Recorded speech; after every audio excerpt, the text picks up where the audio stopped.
welcome to Homes and Gardens.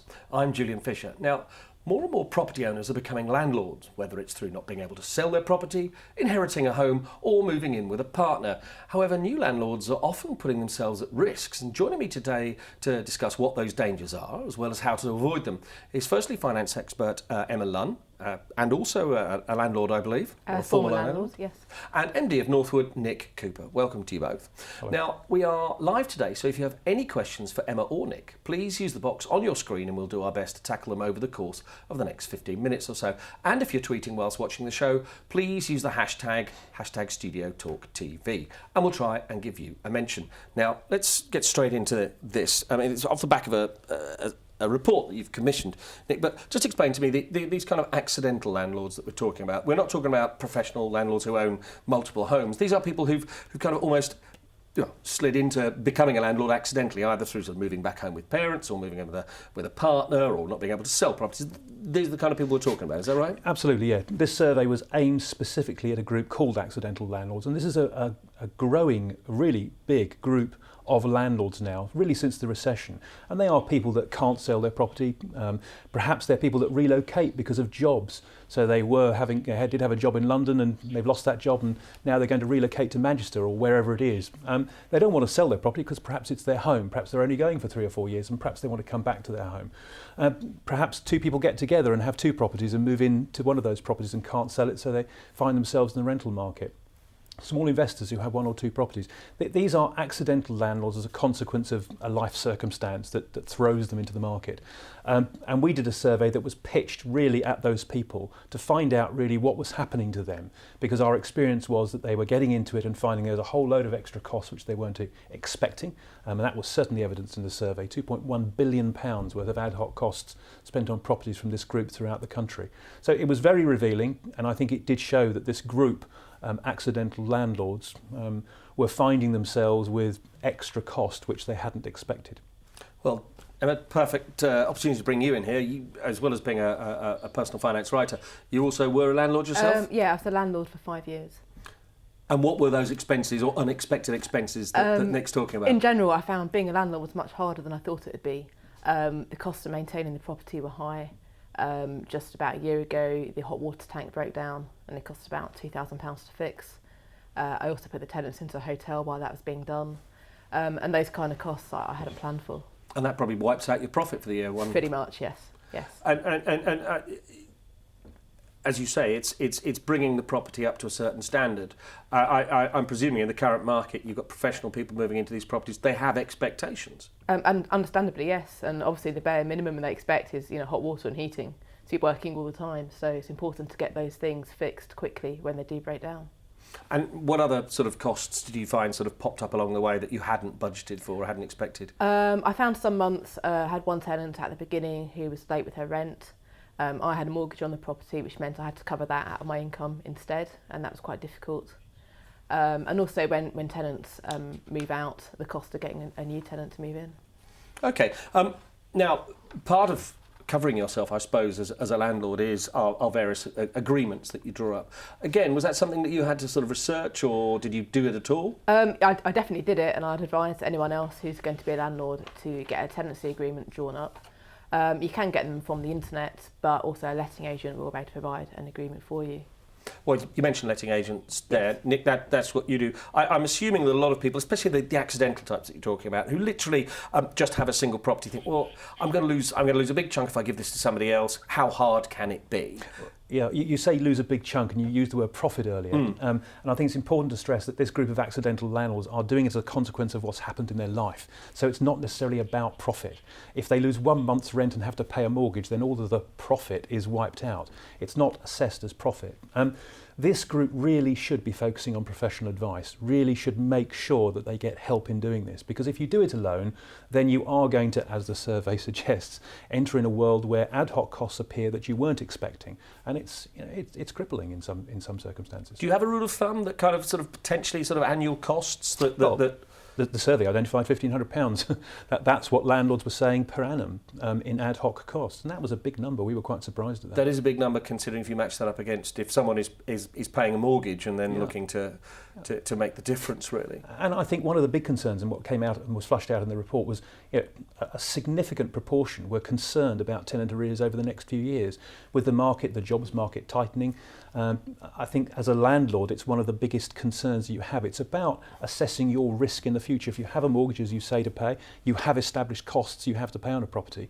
These are real considerations, because if you've gone off somewhere else and you're a tenant somewhere else, you're paying rent for yourself. So you can't pay two mortgages, you can't pay two lots of rent. You said did you have an issue with arrears? I did. I had a couple of tenants that were late with the rent, and it did cause a big problem. But another thing is the fear of it happening again. So when they're late once, you spend the next month worrying they're going to be late again.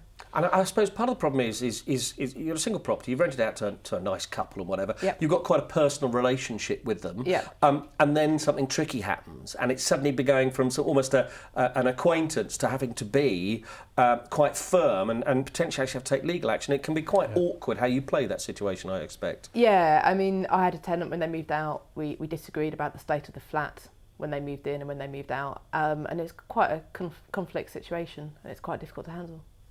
Letting agents find it hard to handle. So, if you're an accidental landlord or you're new to this, it is difficult to take these challenges on. Whether it's because you're chasing the rent, you have to chase people at their work, or they are awkward phone calls to have to do. So this is where I think professional advice and extra help can pay dividends for you. Brilliant. Well, this is a live show. We're at halfway through, so please keep those questions coming in. I'm going to go to the live questions now. I've got one from Marie. What's the best way of starting off to get a tenant in the first place, or making sure you get the right tenants, is what Marie wants to know. There's two options. Either go it alone, ask around your friends. My best tenants were, the brother and sister of a friend. Or go to a letting agent and let them find one for you. Because they always say, should you rent to friends or family? Because if there are problems, it's very hard to sort of I found it worked best, but equally, you're right, it could ruin a friendship or a relationship. Okay, so just advertise or look to somebody to sort of do that vetting process for you. You can go on Gumtree or Loot, but it's very hit and miss. You don't know who you're going to get, and it's important to get them checked out properly. Absolutely. I think finding a tenant, if your property's at the market rent and it's the right price, you're going to find people that want to let it, I would have thought, particularly for advertising on some of the big websites. But that's kind of the easy bit. The difficult bit is assessing whether that tenant is going to be a good tenant. And whilst you can do all the research in the world, we can be good tenants today, but if we lose our jobs and don't have an income, we can't pay the rent, we're bad tenants tomorrow. And you can't research that. So managing whilst someone is in the property is as important as finding the right tenant in the first place. Well, you mentioned earlier about setting the rent at the right level, and Janet's got a question: is I'm thinking of renting a property, but how should I know how much rent to charge? It may well be if there's nobody else in your street renting a similar sized property, you've got no idea of what the market will bear. You could ask the local letting agents to come around and do a viewing and give a valuation of the rent they could expect, or as you said, look at other properties of a similar standard in the same area. There's lots of help online. There's lots of websites you can go to look at market rent, even if there's nothing to let in your road. But really, get a professional letting agent to give you a valuation. That's the way to go. Okay. It doesn't cost anything.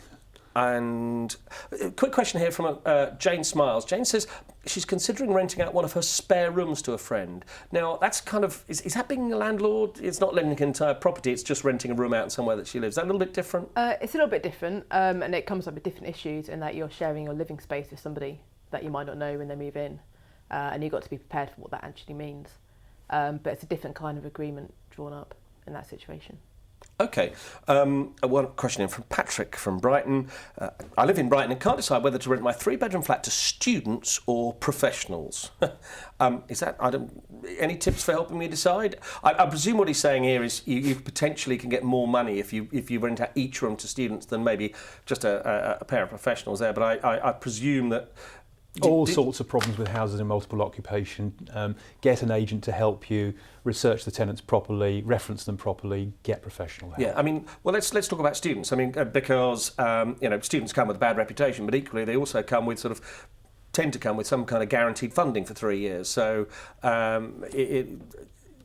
Are there pitfalls, particularly dealing with students, to be aware of? Obviously, they're youngsters living away from home for the first time. Yeah, completely different ball game. Houses in multiple occupation, different ball game in terms of legislative procedures. You need to go to an agent and get professional help in that regard. Particularly when you do the multiple occupancy, yes. Particularly when you do the multiple occupancy. If you're letting a 3-bedroom home, it might be more appropriate to find a family for it. I don't know where in Brighton he is, but certainly it's worth getting professional help. And there's lots of people prepared to help you, and the advice is free. And I'm assuming simply because if you get multiple occupancy, which one of the three is liable? Whereas if you've got a family in there, your arrangement with the family, and you can have issues there. Yeah. Of course. I mean, I'd suggest with a student let to get the parents to guarantee the rent wherever possible. As students managing their own money for the first time might find that they're short when the rent is due. Okay, and all of that paperwork up front is, I know we touched on this earlier, but it's absolutely essential to get that right, isn't it? Because disputes, once they occur, everyone's referring back to maybe what was agreed 6 months, a year, several years previously. Definitely, it's a must-have. Yeah. Get your paperwork right, it's a must-have. Yeah, you must have a proper tenancy agreement and make sure it includes all the terms that as a landlord you need, such as no pets or maybe no smoking. And who lives in the property, so they can't sublet rooms to somebody else. Now, sorry, you were going to say? I was only going to say consider different services as well. Guaranteed rent services. It's not necessarily about going for the norm. There may be other services that are more appropriate for your particular circumstances, and particularly for accidental landlords. These services that take away all of the risk of renting, that suits. Now, I must admit, I've rented in the past, and the only issue I had, we were talking about paperwork, was actually inventory.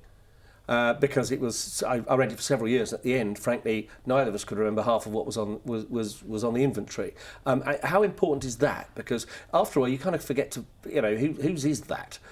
I think it's really important. I made the mistake of not getting an inventory, and when my tenants moved out, we disagreed about the state of the flat and the state it had been when they moved in. And what I should have done to get a proper inventory done, take photos of the rooms, and the carpet, how clean it was. And that would have meant those problems didn't occur. And I suppose that is probably when the biggest issue arises. The tenant moves out and there's a disagreement about the state it was when they moved in and the state they're leaving in. Absolutely, yeah. And are there sort of... I think a lot of tenancies end with some kind of conflict at the end about, cleaning. I mean, I'm assuming it's just simple things like, after 3 years, let's say, of renting a house, the walls are going to be a little bit grubby than when we moved in. Is it their job to repaint it, or is it the landlord's job to repaint it? Do they have to have the carpets professionally cleaned? It's all that kind of stuff I'm assuming we're talking about. It's all in the tenancy agreement. It's all in a professional tenancy agreement, a standard short-hold tenancy agreement. So it's all there for you. And I think that was the complete answer. There is an example of absolutely why you must have an inventory. Okay. Now, we had a question in earlier about sort of double letting, which I believe is where someone might be by renting a property and then move into somewhere smaller and continue subletting that. I presume that brings in itself an even bigger world of administrative pain, potentially, if the agreements aren't correct. Well, I think this really applies to this group of accidental landlords who have moved out of their home, as we said earlier, for a consequence of life circumstances, moving jobs or moving in with somebody else, or can't afford to live there, can't sell it, whatever it is. So you become tenant and landlord in sort of one fell swoop, and that's a lot to take on, bearing in mind you've got a full-time job and you've got costs for both properties. So I think that's what the survey said is, yes, there are a lot of hidden costs which those people don't expect and are getting hit with. And so make sure you go into it with your eyes wide open. Make sure your circumstances fit what you're setting up yourself up to do. Well, I was just going to ask you for your final bits of advice. I think that you've summed up pretty much the advice to an accidental landlord thinking of getting into renting a property. What would your final tips and advice be? I'd say go into it with your eyes open. Think about what could go wrong and plan for each eventuality. And look at different services like guaranteed rent. I'm certain you can go onto our website at northwooduk.com and look at that guaranteed rent service and see if it's suitable for you. There are less traditional schemes which are available that will be absolutely suitable for you. So do your research, plan ahead, and go in with your eyes open. Absolutely. Well, thank you very much indeed, both of you. I'm afraid we've run out of time, so my thanks to Emma Lunn and to Nick Cooper for joining us. If you want to find out more about letting your property, try going to places like www.northwooduk.com. And thanks for watching, and goodbye.